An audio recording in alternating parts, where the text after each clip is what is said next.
नमस्कार, मैं हूं श्रीकांत सिन्हा और आप सुन रहे हैं पॉडकास्ट बिहार की बात सुनाता हूं। आज हम आपको लेकर चलेंगे एक ऐसे व्यक्तित्व की यात्रा पर जिन्होंने न केवल बिहार की नींव रखी बल्कि एक आदर्श राज्य के निर्माण का सपना भी देखा। श्री बाबू बिहार के पहले मुख्यमंत्री, स्वतंत्रता सेनानी और एक सच्चे जननेता। साल था 1887, तारीख 21 अक्टूबर, स्थान नवादा जिला, खैरा गांव। यहीं जन्म हुआ एक बालक का जिसका नाम रखा गया श्री कृष्ण सिंह। लोग प्यार से उन्हें श्री बाबू कहते थे। उनके पिता थे राम बहराम सिंह, एक प्रतिष्ठित जमींदार और स्वतंत्रता संग्राम से गहरा लगाव रखने वाले। मां थी बीबी राजेश्वरी देवी, धार्मिक और शिक्षित महिला। श्री बाबू का बचपन साधारण नहीं था। वे कुशाग्र बुद्धि के थे। बचपन से ही न्यायप्रिय और विद्वान बनने की झलक दिखती थी। गांव के प्राइमरी स्कूल से पढ़ाई शुरू हुई और फिर आगे की शिक्षा के लिए वो गए गया जिला स्कूल। वहां उन्होंने सिर्फ पढ़ाई में ही नहीं बल्कि नैतिक मूल्यों में भी अपनी गहरी रुचि ली। कहते हैं एक बार जब स्कूल में किसी ने झूठी शिकायत की तो उन्होंने खुद सच्चाई स्वीकार की और दंड भी लिया। ये बात उनके चरित्र की मजबूती को दर्शाती है। बचपन से ही उनकी सोच में समाज के प्रति जिम्मेदारी झलकती थी। आगे की पढ़ाई के लिए उन्होंने पटना कॉलेज और फिर कलकत्ता यूनिवर्सिटी से लॉ की डिग्री ली। शिक्षा पूरी होते ही उनका जीवन वकालत और सेवा के लिए तैयार हो गया। लेकिन सिर्फ वकील बनना उनका लक्ष्य नहीं था। वो तो भारत माता को गुलामी से आजाद देखना चाहते थे। सन 1916 में उन्होंने वकालत की शुरुआत की, लेकिन जल्द ही राजनीति और स्वतंत्रता संग्राम में कूद पड़े।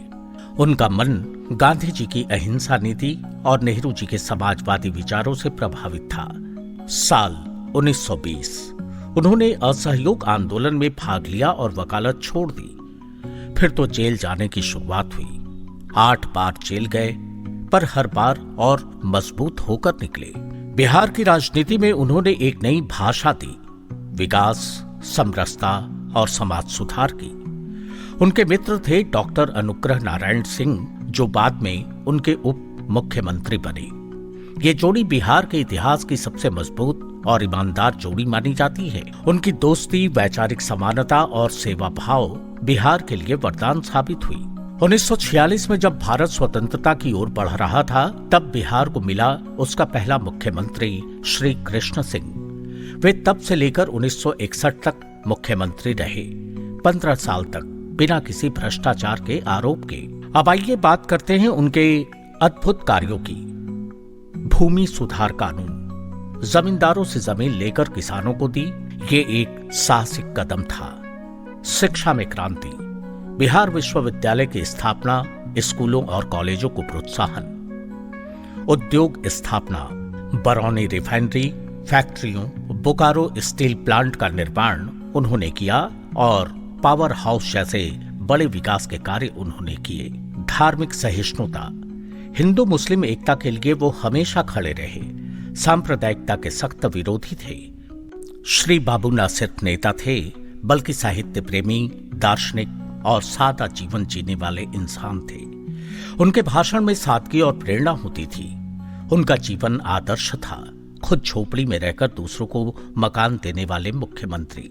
31 जनवरी 1961 को उन्होंने मुख्यमंत्री पद से इस्तीफा दिया और 1961 में ही उनका निधन भी हो गया। लेकिन श्री बाबू कभी मरे नहीं। वो आज भी जिंदा हैं हमारे संविधान, हमारे संस्थाओं और उस सोच में जो बिहार को सिर्फ राज्य नहीं, संस्कारों का घर मानती है।